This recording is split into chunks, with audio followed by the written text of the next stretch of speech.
the closing statement is a very opportune place to give your key selling statement that you want it to be branded in their minds, so they could give that one-liner to the hiring manager of like, I'm moving this person on and here's why.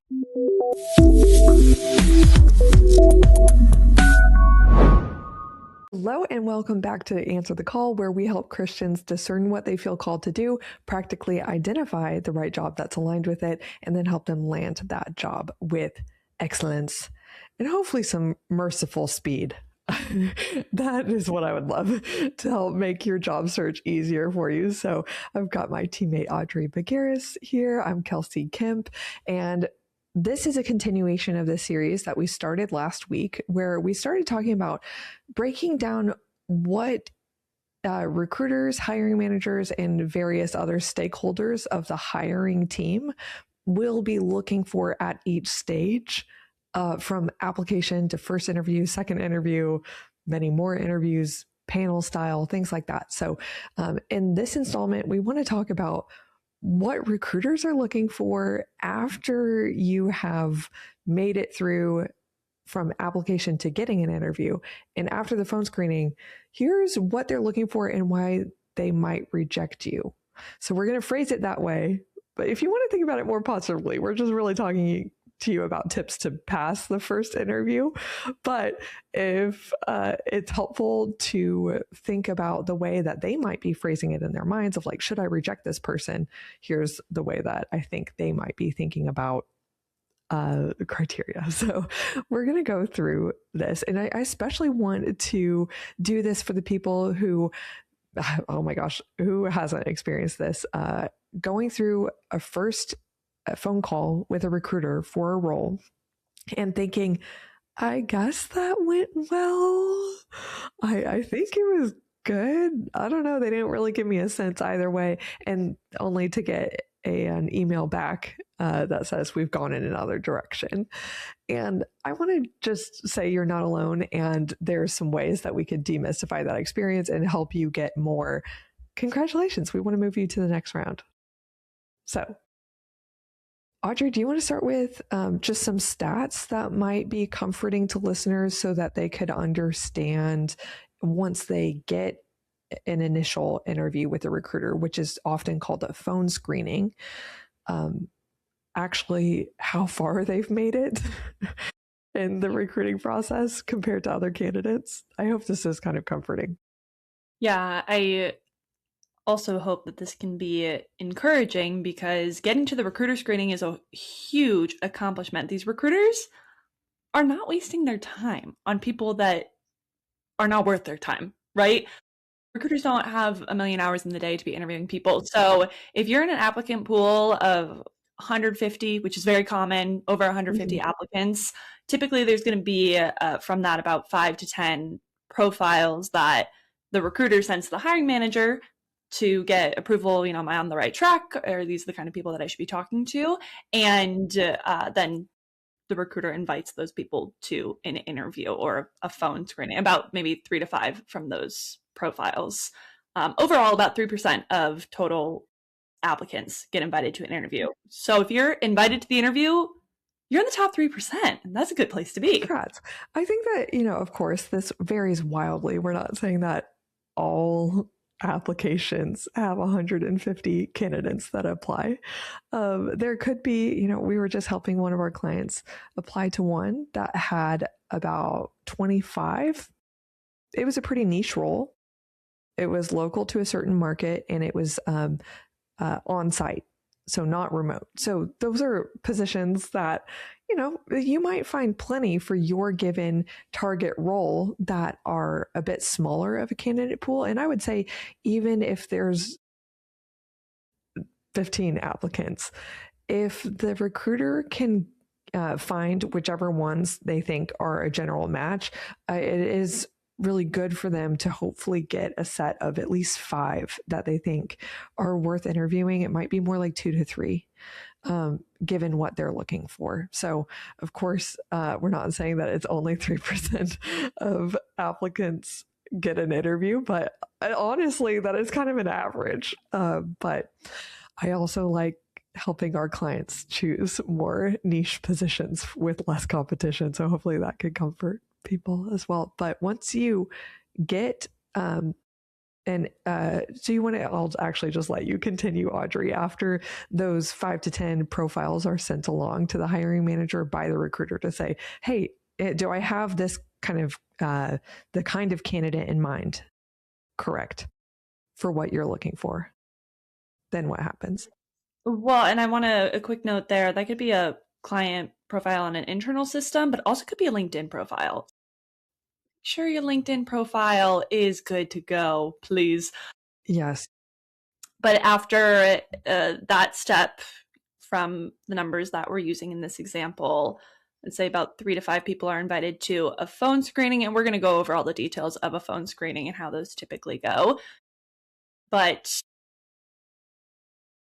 from the phone screening, about 2 to 3 people are forwarded then to the hiring manager interview, which all leads down to one offer. Mm-hmm. Or a backup offer if that person doesn't take it, which, happens pretty often, actually. I wouldn't say all the time, but you never know. Their top person might have other people, companies in the works. I saw a stat this morning, actually, that somewhere between like 78 to 82% of offers are accepted. So that's a big percentage of offers that are not accepted. Yeah, exactly. Yeah, that's almost like a quarter aren't. So I hope that these general stats are helpful just to put yourself in a context. But of course, they vary widely. So now I want to go on into the purpose of this first interview. It varies a lot from the purpose of subsequent interviews. This is not the deep, soul-searching interview with your future boss where they're going to ask you just a ton of very detailed behavioral and perhaps technical questions. This is honestly kind of a lighter check that might last just 15 to 30 minutes with the recruiter, and they're really just wanting to say, they're checking, does this candidate generally meet what the hiring manager said they want in terms of experience and type of person and things that they're willing to do?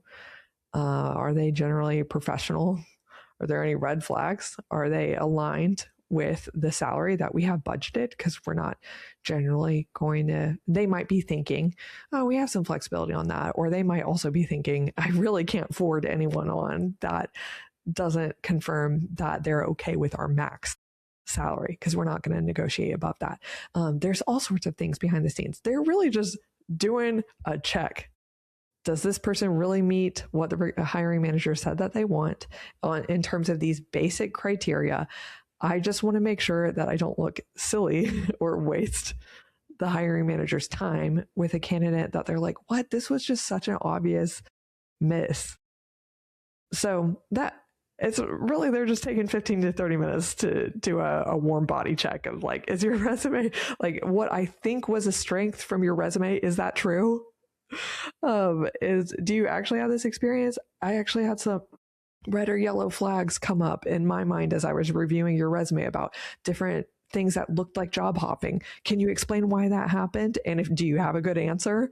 Okay, well then let's move on. Fine. Yeah, I'm a real person too that has had jobs not work out. But they want to make sure you have a good answer. So I would say that is a reason why I think you should be prepared to explain these basic things that I'll go into well. But beyond that, just trust your own competence and professionalism. And if it's the right fit, God bless, you'll move on. If not, God bless whoever gets this job, move on. These aren't the highest pressure thing it's in the world. That doesn't mean don't prepare, but it doesn't mean over prepare and freak out, because they are really just a quick check.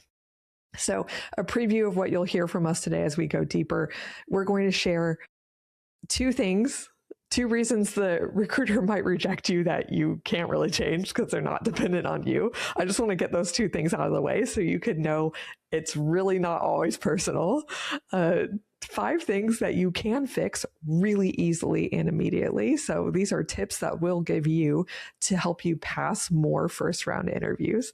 And then 5 things that you could also do to pass more first round interviews, but they're going to take a little bit more practice. So 2 things you can't change, 5 things you can fix immediately, 5 things you can master with practice. Audrey, do you want to go into the 2 things we can't change? These are pretty simple, I think. Yeah, there are so many things going on behind the scenes. So the first thing that you might not be able to change or that you can't change is the role changing. So this happens a lot more often than you might think, and it really has nothing to do with how you may have performed in the interview. It comes down to things like hiring manager realized that they maybe need somebody more senior or more junior, just the nature of the role is changing, or maybe there was a skill on there that was at first a nice to have, a wish list item, but now it's a non-negotiable skill and maybe you don't meet that, or the scope narrowed or expanded after budget or leadership conversations internally. And I just want to add some humanity to the recruiter as well here, because they're also frustrated by this. This also makes their job hard, but it's a very real thing that happens within companies. I mean, think about the companies that you've worked for. Things change behind the scenes all the time. So something that you can't change. And again, it's just a little like bless and release moment. All right, have fun. Yeah. I'm on to the next. Bless and release is a key phrase to be happy in the job search process. Bless and release. The other thing that you can change is the other people who are applying. Somebody, a stronger candidate, could have applied right after you. Maybe somebody who checks every single box that they're looking for, and it's not a reflection of your worth or value. It's really just timing, and it doesn't do any good to split hairs over like the other applicants, who's applying, who's not applying, and what that might look like. It's just sometimes someone better applies and they're better fit for the job. Good for them. Bless and release. Good for them. They'll get theirs and you'll get yours. Mm-hmm. That's okay. Bless and release. I actually do think it is such a powerful thing to, I heard this absolutely insane story of, it's not job search related, but it is kind of a bless and release example of this woman with her young family was going through just a big life change, and she was kind of frantically looking for houses to rent because they needed to move out and into a new place. And I think that she was like 8 months pregnant. And she really was like, this particular place would be perfect for our family. I'm praying for this. I'm like circling the neighborhood. I'm asking God to pull this through. And it ended up that it went to a different couple. And she was really sad about that, of course, because she's like, I have so many things going on in my life, and I just wish that this one option worked out. Fill in the blank for any life circumstance. I know that we've all been there. And then 2 years later, they actually had moved away from the city because of her husband's, he actually had a job change. And then they came back, and she had forgotten about that house. And she happened to be applying to a bunch of different houses. And the one that she got, she realized was that house that she prayed over. And she blessed the family that had been in there for 2 years. And it came back to her. Isn't that so special? That is. And it just demonstrates how her prayers worked or were heard and answered, just for a different timeline. And even if she never ended up in that house again, it just isn't. Wouldn't you want the family in there who could have been you to be blessed? I just think that's such a really awesome way to go about life. So when a stronger candidate wins out, that's okay. Bless, release, move on. You'll get your job at another time. So that kind of leaves us into part 2. And this is what I like to focus on, because here's what you can do to be the winner more often.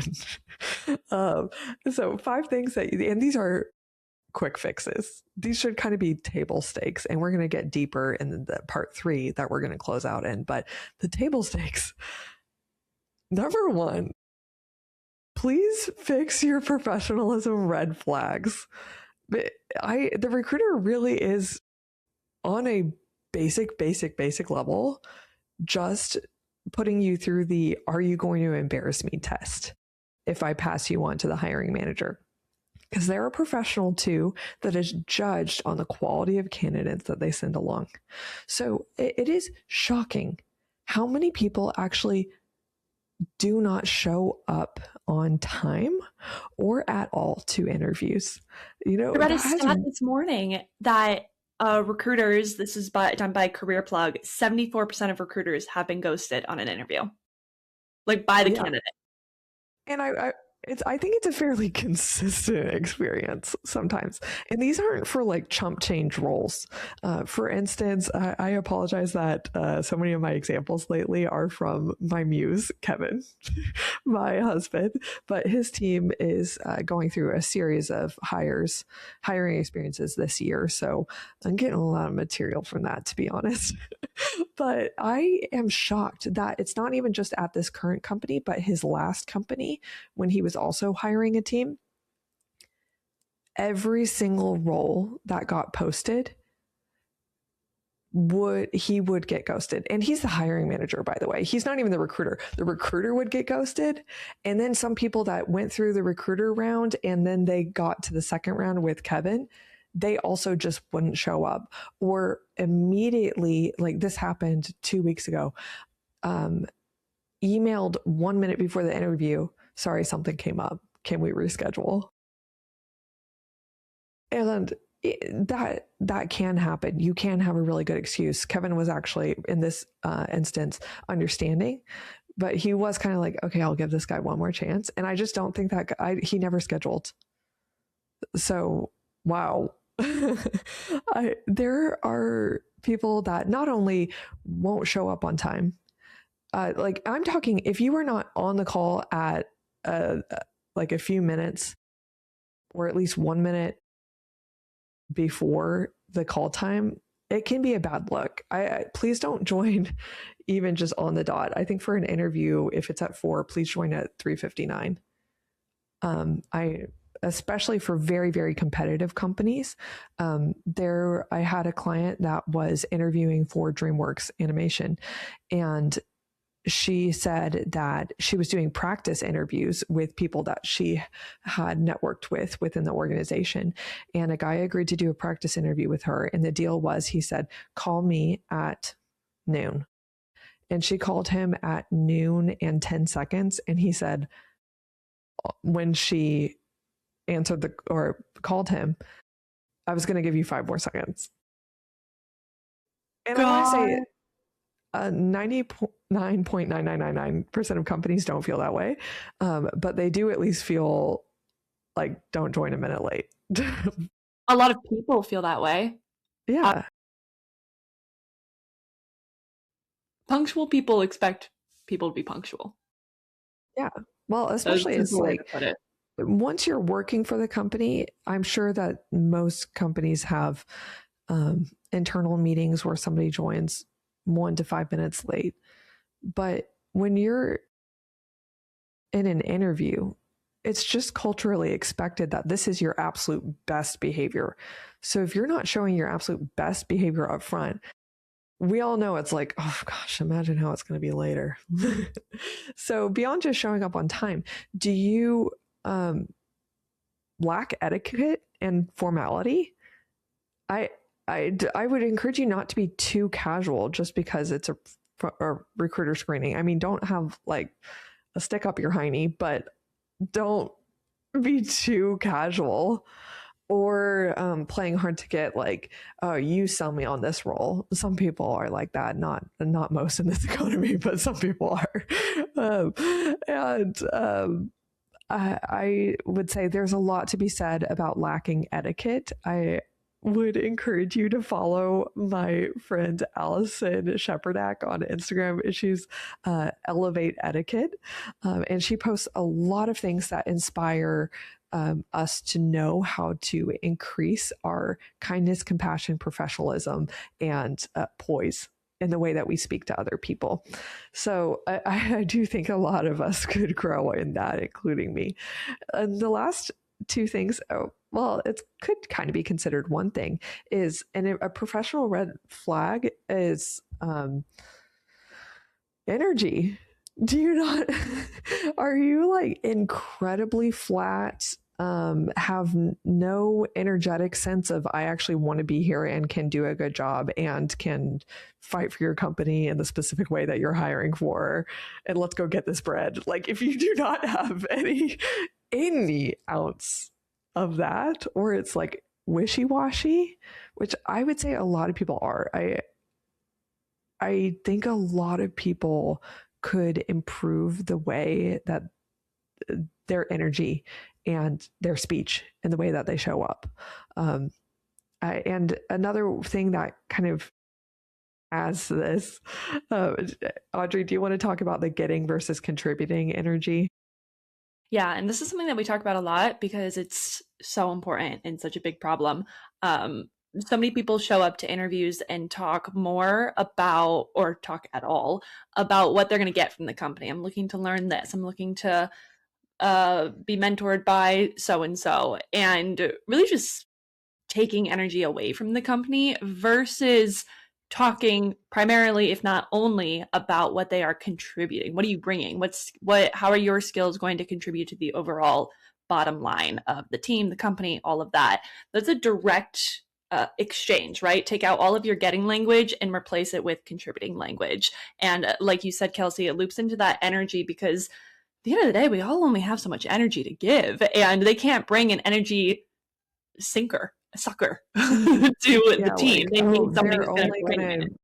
They're only going to like this job because we have an inspiring mission. Oh, well, guess what? On the inside of this company, I know that work is work, and some days are not going to be inspiring. And so if the only thing that this person highlighted was how excited they are to work for whatever it is, live action or feed our starving children or whatnot, because of the mission, no, we don't want to just accept people that are excited about what we do and our company culture and the benefits that they've heard about. We want people that are excited to, and competent and ready and hungry to be a good actual, like, fill in the blank of the actual role: salesperson, HR business partner, ops manager.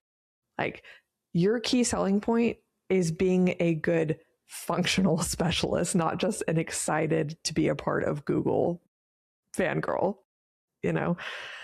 So please do think about that. I realized, Audrey, before we move on, I do have to say just one last little bonus thing. Some people literally don't know that they say words wrong.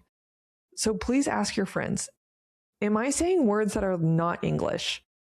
Do I actively say things that don't make sense?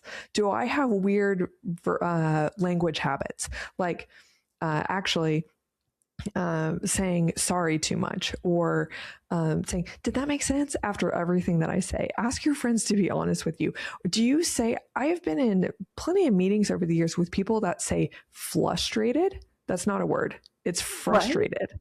Yes, I've run into this, like, I've never heard not once. Very interesting. Frustrated, irregardless. Irregardless is not a word. It's regardless. There's other things that, you know, I've even been called out on in the past when I was younger. I didn't know that it was, I think I thought it was intensive purposes. It's intents and purposes. And I think your parents, your friends, your spouse are a good little, let's double check with them. Do I say anything that's like actively not English? Because that's gonna, hurt your professionalism. Yeah, and I just want to say my last tidbit before we move on the energy piece. You were getting at this a little bit, but I want to layer on top of that. When you're going through all of these recruiter screening calls and interviews, it of course gets exhausting. You're saying the same stories over and over again. That quickly, and I've seen it in people, that can quickly become, or you become someone who's low energy with it, where you're just rinsing and repeating versus delivering it like it's the first time. So do a self-assessment audit on that of how you're delivering your stories to make sure that you are delivering with them with the same level of excitement that you did that first time. While of course being practiced and rehearsed, that's great, but have the energy paired with that like it's the first time you're ever telling anybody about this super cool project you worked on last year. That's easy to lose when you do a lot of these. So that's something important to pay attention to. And we know it's hard, but instead of asking the recruiter to understand that it's hard, just ask God to understand that it's hard and then ask him to help you. Yeah. It's just something that you need to work on. Do a couple jumping jacks and then get in there. So I think we're ready to go on to in this section of the 5 things that you could fix immediately. Please be aware of professional red flags that you might be committing. And then it just goes into basic preparedness. So something that you could fix is be basically prepared. This is kind of like the 90-second prep plan. Before any interview, make sure that you know what the company does and that you're able to explain it. Wow, so many people don't do that. Or they think it's a cute question to ask. Tell me more about what y'all do and why. Dog, that's website material. That's not like a smart interview question. And then you need to know what the company does and be able to explain it. The top 3 responsibilities that it seems the role is really focused on you needing to nail, and why this role exists. A salary range, if they have it posted, be aware of that. And one thoughtful question. And if you have those things, I think you're mostly prepared. You've done like the lion's share of what you really need to be able to speak to in a basic phone screening. And one thoughtful question, most of your questions are best asked in the hiring manager interview, which is often the second interview. But the recruiter will likely ask, do you have a question? And you could ask, like, tell me about the dream qualities tell me about the qualities of a dream candidate for this role. You could even just ask something practical, like, can you tell me why is this role open now and how quickly are you looking to fill it? That really benefits you. I'm sure you're very interested to know. Do ask that. That shows that you're sharp and you care. And yeah, so just prepare those basic things, at least at a minimum. Some people show up and they're like, what company? What is this role? Tell me more about it. Sell me on it. What? So the third thing I think you could fix pretty quickly to do better in phone screening interviews with the recruiter is a compensation. Make sure that your expectations of comp are matched with what they need. Can you, or are offering? Can you talk about this, Audrey? Yeah, so if the role has a high-end budget of 90K, let's say, and you want 130, done.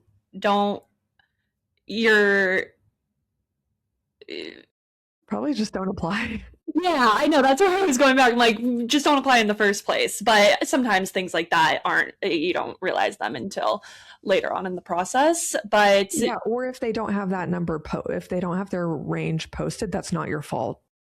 But do be honest about it in the recruiter phone screening if that's the first time salary is coming up. Yeah, absolutely. Be honest. So know what you need. That's the first step here. Know what you need, have your numbers nailed down for what you're looking for. It doesn't need to change drastically per role, especially if you're going based on what you actually need in your life and what market research tells you is reasonable for this role. So they may ask you, well, you probably will ask you about the salary range. Hey, is salary range 90 to 120K? Does that work for you? And all you need to say is yes. You don't need to get into salary negotiation. Don't start throwing out too many numbers. Say, yep, that works for me. And I would like to look at being at the top of that range because of X, Y, and Z reasons. Or I believe I'm at the top of the range for X, Y, and Z reasons. That's it. And you can even throw in a little, yep, that works for me. Compensation isn't my number one value for this role, but it works. Move on. Done. Yeah, just move on. They really just want to, yep, that's good. Yeah. And if they ask, no, seriously, like what number within that range would you want? Because we had a client recently experience that. It was like they were offering 85 to 100. And she said, yeah, that's good with me. And then he was like, no, but actually, what number do you want? And she just threw out 95 and they gave her 95. And I was like, Kaylee, I mean, at that point, why not just say 100? And so I would just be ready to say, if you really think you're the right person for this kind of role, and she was very qualified and experienced, just be prepared to say, I mean, 100, why not? Just say that. But I'm negotiable if it matters towards the end. Moving on to 4 and closing out with number 5. If you were long-winded or unstructured, this is something that you could really fix. I would just practice. You could even Google or chat, like what are the most commonly asked questions for a phone screening interview, and just practice recording yourself and giving an answer within 1 to 2 minutes. Be concise. But of course, like we're not saying give a yes, no answer, because oh my gosh, that is not rapport building or helpful. You could say, instead of yes, you could say, yes, that range works for me. And the last is something that you could fix is an energy mismatch. We talked about this a bit in the professionalism, but you could ask like, what kind of person are you looking for in this role? And they might say like, go getter, tenacious, whatever. And so like match that. And if they know they want like a slow and steady person, then you can match that. But they know the internal culture of the team, and they are looking to be able to imagine you doing well in that environment. And a lot of that comes down to energy. I know that we have 12 minutes left to record this, Audrey, before our next business call. So I think it's time to rip through part 3 of 5 things you can improve with practice. Yeah, so the first thing that you can improve with practice, and it will develop as you practice over time, is lack of clarity about what you want. And I mean, we have an entire business here that helps you figure that out. But really what it boils down to is clarity creates confidence, and confidence is what creates job offers, or one of the main things that creates job offers. Yeah. So I could share an example if you want, because I know before this you're like, Kelsey, don't make me share an example extemporaneously. That's more your line of work. And I'm like, okay, I'll do it. So I think an example here is saying, the recruiter might ask, what are you looking for? And you could say, just I've been in finance for a while, and I'd like to just keep a role within that. Ideally within the manager level, just for a company doing something really good. And I love what y'all are about. So I think this could be a fit. I'm twitching. My eye is twitching. Convulsing. Which I think that sounded like a fairly realistic answer, actually. Oh, it was really good. I thought it was so scary. It's the Lord.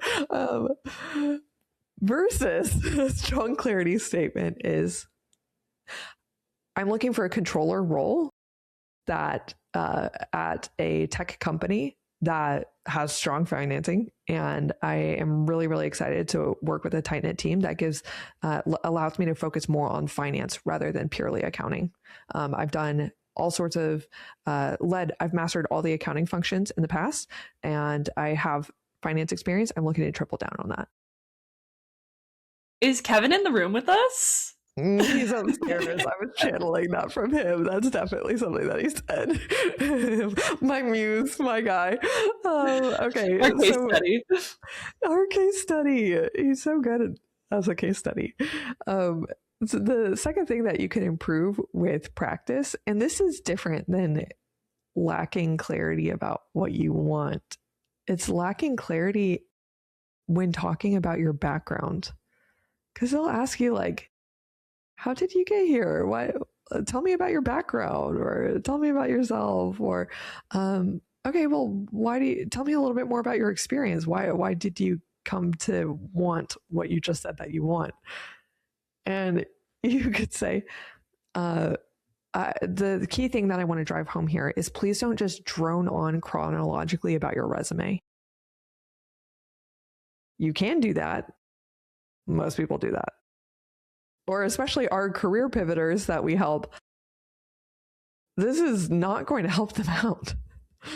Because who cares if you spent 20 years in education when now you're going into an instructional design role? I want you to, instead of just droning on chronologically about the facts, I want you to concisely talk about your background in terms of here's this little formula that we work on with clients. Don't just go straight into talking about your background. Rather, remind them of your destination of what you want.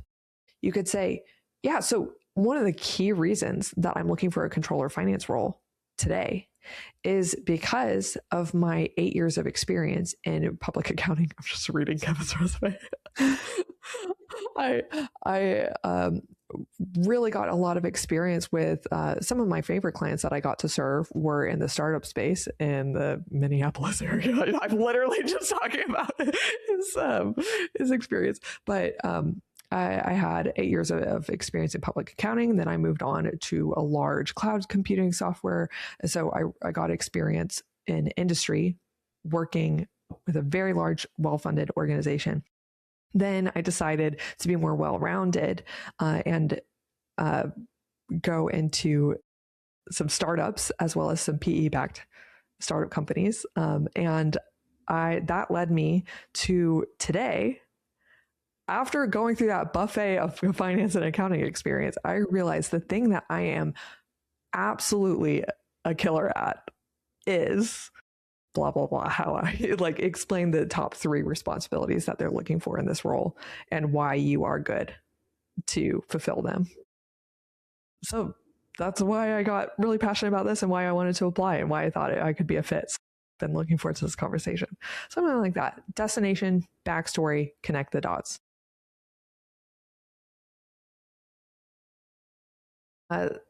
We just got 3, 4, and 5 here. And then we're going to say, sayonara, hope you pass more phone screening interviews with recruiters.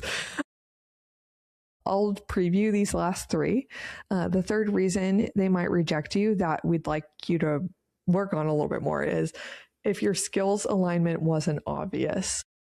Sometimes your resume really can speak for itself, but most of the time in these interviews, they want to say, okay, so I saw on your resume that you do have X number of years of audit experience, but given that we're in the insurance industry, have you worked with any clients that are in the insurance industry? Can you tell me more about your experience there?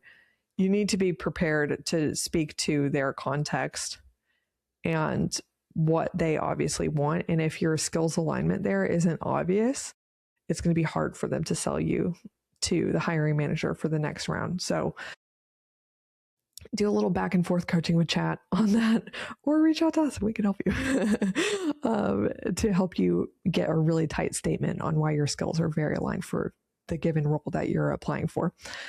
The fourth is that you didn't demonstrate capability.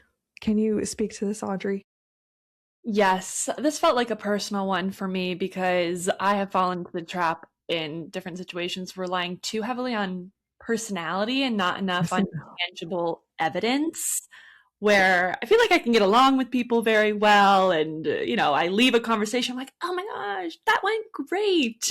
And then the results didn't come through that I wanted to come through because I relied too much on being likable and being bubbly and being all these things that we've said are important and not enough on, hey, here's why I'm actually the best candidate for the role.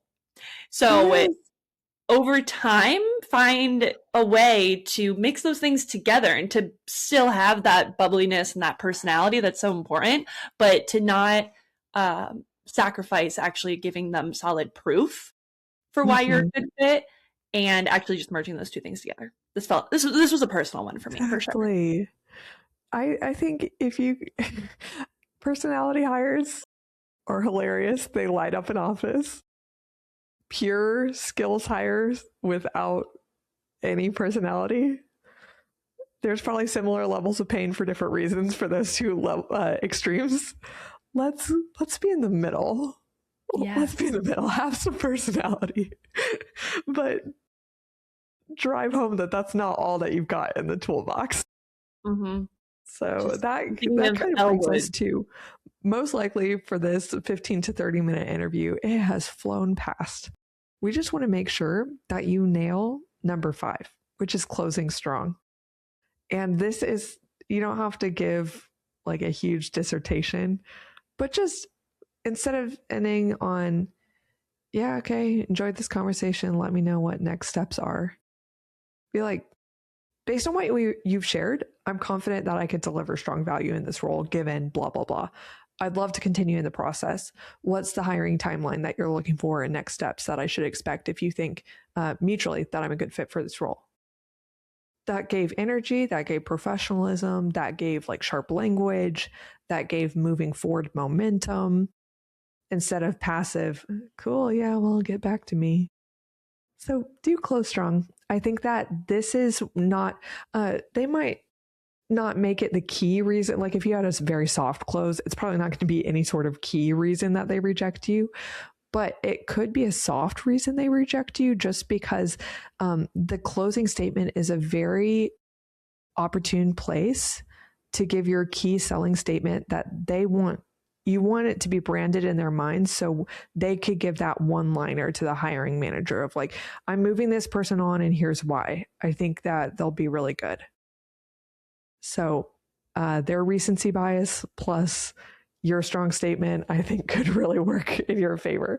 So those are all the reasons that a recruiter might reject the wrong person and how you could be the right person. I pray that this was helpful to you. If you feel like you have been getting some interviews but not getting past all the way to the offer, this is something that we troubleshoot and fix with clients all the time. If you're ready for deeper support, go to thecalledcareer.com. You can book a free consultation with me to apply to join one of our programs. We are selective and have limited availability. We really want to make sure that this is the best fit for you. Having a call is a great opportunity to decide that. So let's do that this week and see if we could get you some better offers faster. Otherwise, I hope that this episode blessed you and we'll see you next week. Bye. Strong close. Oh, thanks, girl. Thanks for listening to today's episode. To get an even more meaningful head start into your calling, head to thecalledcareer.com, where my fellow career coach Audrey and I have created a whole suite of free resources and tools to help you get clear and get a job today. For those who are definitely ready to land a job or start a business in the next 6 to 12 months, we're here to help you biblically and practically discern your calling through coaching, reflection, and deep market research, identify the job that's aligned with it, even if you currently have no idea what you want, rebrand your resume and LinkedIn to translate your background to appeal to your future boss. P.S. We take this off your plate and do this for you. Also, we'll teach you how to land referrals and get attention from leadership through networking.